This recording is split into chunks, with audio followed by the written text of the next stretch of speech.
I arrived here this morning during the sound check, and that was the song that they were working on.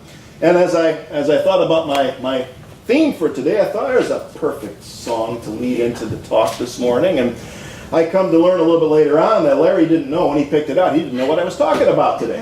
So isn't we call this what, synchronicity, or it really divine order? Yep, it just works. It just works. You see, I chose this topic over a month ago, and that was in reaction to a lot of the stuff that was going on at that time, all the things that were heating up in the world. I think at that time it was Syria in particular, and unfortunately, very unfortunately, in this country, the odds are always good, if we can say that. The odds are always good that in any given week we'll have some kind of a mass shooting, just like the one that happened in Washington, D.C. this last week. So if this seems like a timely topic, it's not like I can see the future. It's more like the future is depressingly predictable when it comes to violence in our culture. Which brings up a really important question, and I'm sure a lot of you ask this from time to time. Is the world a more violent place today than it's been in years past?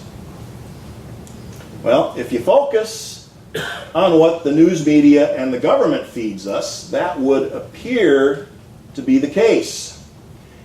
Each day brings us another story of a bombing somewhere in the Middle East, ongoing battles in various war zones, crime in our own streets, and when we hear that stuff, there's something we need to remember. We need to remember that there are people and organizations that have a vested interest in convincing us that things are terrible. And this is indeed the worst of times. And when I say vested interest, I mean money. They stand to make money from it. News media, prime example. Bad news sells. There's a saying in the news business, if it bleeds, it leads, right? Politicians, they do it too. Nothing worse in this country for a politician to be branded as soft on crime or soft on national security. So they talk tough. They love to tell us about the latest threat to home and hearth and who we have to bomb to make ourselves feel a little bit more secure. We see and we hear what the talking heads on TV or in our government want us to see and hear. They want us in a perpetual state of fear so that we'll buy into the idea that first, foremost, and best, the response to violence is always more violence. Actual or threatened. Buy more guns. Buy more ammunition. More cruise missiles. More bombs. And hey, what's the point of having those things if we're not going to use them, right?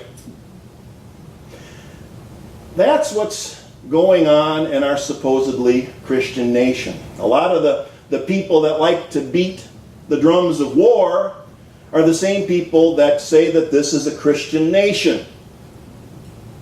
Christianity, the religion that's based on the guy who said things like, turn the other cheek.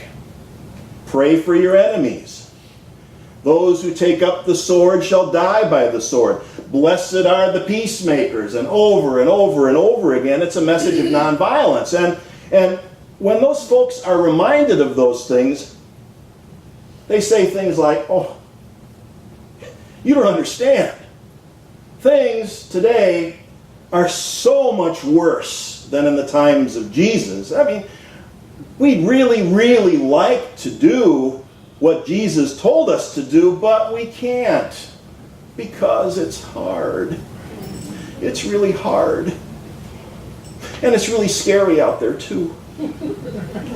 They tell us, they say, oh, I like Jesus and all that stuff, but hey, back when he was saying all those feel-good things about turning the other cheek, well, he just didn't know how bad it was going to get in the future. Gee, he didn't know. I mean, I thought he was supposed to be God, right? All-knowing, omniscient. Don't get me started.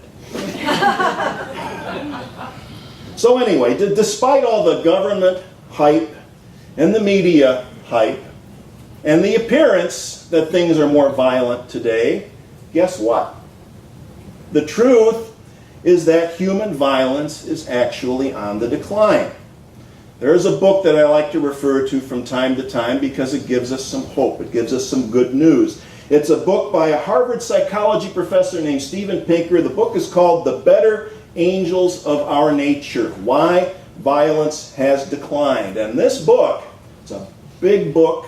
It's loaded with all sorts of statistics and studies and things that make a compelling case that human beings are today far less violent than they were at any time in recorded human history.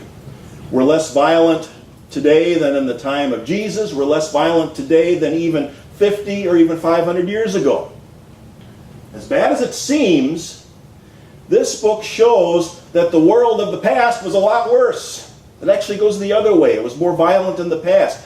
Ancient tribal warfare was 9 times as deadly as war today, and even genocide in the 20th century. The murder rate in medieval Europe was 30 times what it is today. Wars kill a fraction of the numbers that they did even decades ago. You know, each one of us here today stands a far greater chance of dying from eating a tainted organic cantaloupe than at the hands of a domestic or a foreign terrorist. Those are simply the statistics. So, great news, right? Our work here is done. We can go home and enjoy the peace, right? Well, not exactly. You know, violence, it has declined. It's still with us, though, and we can do better. There's more work to do. But the author gives us some words of encouragement here. He says that as one becomes aware of the decline of violence, the world begins to look different. The past seems less innocent, the present less sinister. One starts to appreciate the small gifts of coexistence that would have seemed utopian to our ancestors. The shift is not toward complacency. That's important. The shift is not toward complacency. We enjoy the peace we find today because people in past generations were appalled by the violence in their time and worked to reduce it. So, we should work to reduce the violence that remains in our time. Indeed, it is a recognition of the decline of violence that best affirms that such efforts are worthwhile. That's encouraging. It's worth the effort to focus on peaceful and nonviolent solutions to our challenges. That's what Jesus advocated. And I have to say, and this may come as a surprise to you, I have to agree with what our Christian nation friends were talking about earlier. You know, the ones who said we like to do what Jesus said, but it's hard. It is. I agree with them. It is hard because it goes against everything that we've been conditioned to believe. It goes against the way that we've been taught to think about the world, about other people, about other cultures. It goes against the way we've been taught to think about violence in human life. You know, there's a popular and very simplistic notion today that the solution to violence is to blame video games and movies that are explicitly violent. Those things are a symptom, not a cause. The cause is something that's far more subtle. The cause is something that's been ingrained in our collective consciousness. It's called the myth of redemptive violence. This is an idea that was thought of by a theologian by the name of Walter Wink. The myth of redemptive violence. This idea that violence is the first, best, only solution to the challenges we face, or perhaps a shorthand way of putting it is violence saves. And Walter Wink has a great example, just one example of how this works in our culture. And I was really surprised to see him use this example because, well, it's something that's near and dear to my heart. My childhood hero was Popeye the Sailor Man, all right? When I was growing up, those cartoons were on TV every single day, except Sunday, from the time that I was old enough to watch TV until I went off to high school. And every single one of the episodes has the same basic plot, all right? So the typical plot has Big Bluto here in the next picture. Big Bluto, the villain, menacing Popeye's girlfriend, Olive Oil, right? And for the whole show, Popeye is on the losing end of every single encounter. Evil, in the form of Bluto, is about to prevail when, just in a nick of time, Popeye finds his can of spinach. Yep, you got it. You were there too. You've been indoctrinated. So was I. He gets his spinach. He eats it. He gets the strength to beat Bluto to a bloody pulp. Here he is with his spinach in one hand, and he's hitting Bluto with, I don't know if you can see it on the can of spinach here. It says the new green energy. Somebody's messing with us. But this is the way it always ends. Popeye eats his spinach, and he hits Bluto with a mighty clunk and knocks him out of his shoes, and that's the end of it. And nobody ever learns anything from these encounters. Next episode, it's the same old thing. Bluto never learns to stop treating Olive as an object. Ooh. Nobody ever decides to sit down and talk about their differences. Gee, what a novel concept. Bluto never learns that Popeye has that can of spinach somewhere up his sleeve. And Popeye never learns to eat the damn spinach at the beginning of the episode. I mean, that would save him a lot of problems. And I don't mean to pick on poor Popeye, because this same plot, this same recitation of the myth of redemptive violence shows up in a long list of not just kids shows, but movies, TV dramas, books, and things like that. So we watch this, we listen to it, and we get indoctrinated with two messages that are a big part of this myth. One message is the one I mentioned earlier, that the first, best, and only solution and response to the problem of violence in the world is more violence. Bomb them. The second is that there's no price to be paid for the use of violence. That's interesting. At the end of the cartoon, everyone lives happily ever after. And they all come back the next day to repeat the entire dysfunctional cycle over and over and over again. Nobody questions it. It becomes a basic assumption, almost like one of those Jungian archetypes. But we must question it. And that's the hard part. Trying to go against something that's become embedded at the level of consciousness, or I should say subconsciousness, because we don't even know it's there. That's why it works so well, because we really don't know that it's there doing its work in the shadows. Unity co-founder Charles Fillmore came up with the term race mind or race consciousness. And by that he means beliefs and ways of thinking that have become ingrained in our collective humanity. It's almost like it gets passed along genetically. Carl Jung used the term collective unconscious, which he calls the reservoir of the experiences of our species. We have to question them. We have to question our beliefs because they're influenced by the subconscious. Question: is violence the first, best, and only way to end injustice, violence, or oppression? Of course not. We have so many powerful examples of how nonviolence can end injustice and oppression throughout history and even today. Here's a short list: Jesus, Gandhi, Dr. King, Nelson Mandela. Should put the Dalai Lama up there because they're raising resistance to the oppression in China peacefully, non-violently. Most recently, Aung San Suu Kyi in Burma, or what's now called Myanmar. Yes. Peaceful non-resistance. Non-violence is a way to bring about change that puts an end to injustice and oppression.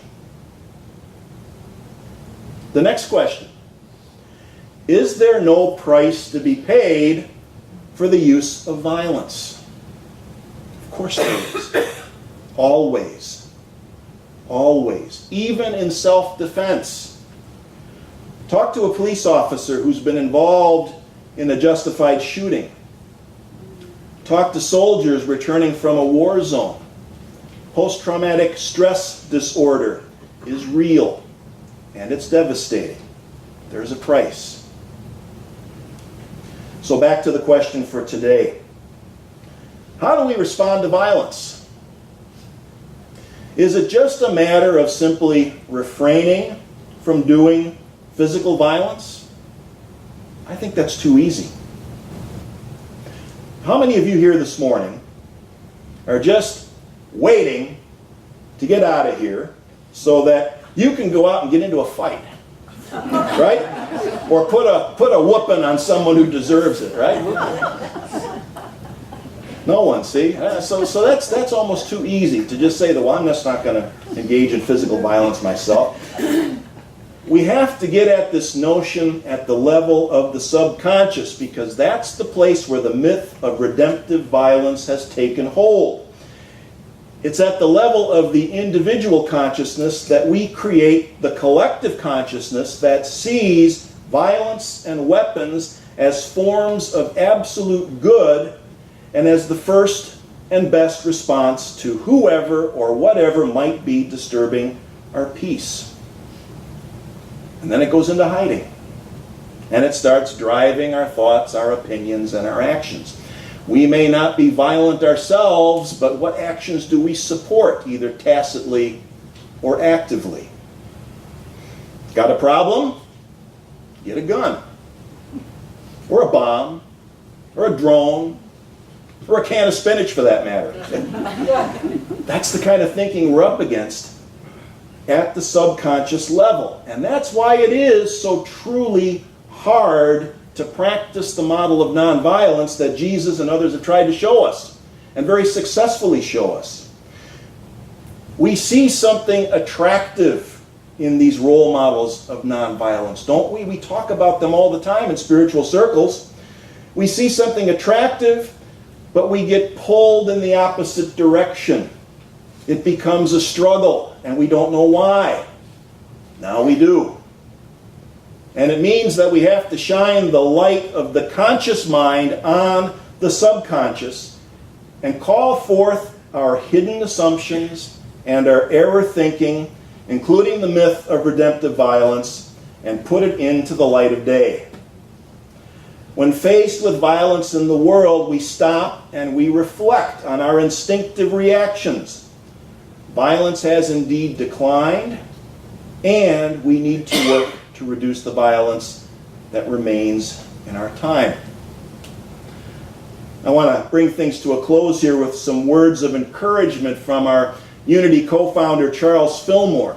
He believes that we are up to the task of dealing with these kinds of things. He thinks we're up to the task of being able to recognize and control our subconscious demons. He says this. He says, we are now in the midst of a race transition in which we are taking a very pronounced upward swing in the development of the ideal man implanted in us in the beginning. A new concept of God, man, and the universe is upon us. We must realize all this and go upward with the mighty urge for higher things. Will God take us up to an imaginary heaven in a chariot of fire?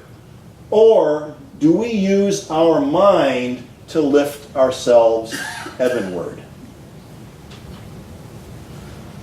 The ideal man implanted in us in the beginning, I think, is what they mean when they have that term, the better angels of our nature. We use the power of mind to raise our consciousness to the realm where the better angels of our nature can show us better ways to deal with whoever or whatever might be the matter with us. And people will try to convince us that it will never work. It'll never work. They've been saying things like that, it seems like forever. Have they ever been right? Let's try something different for a change.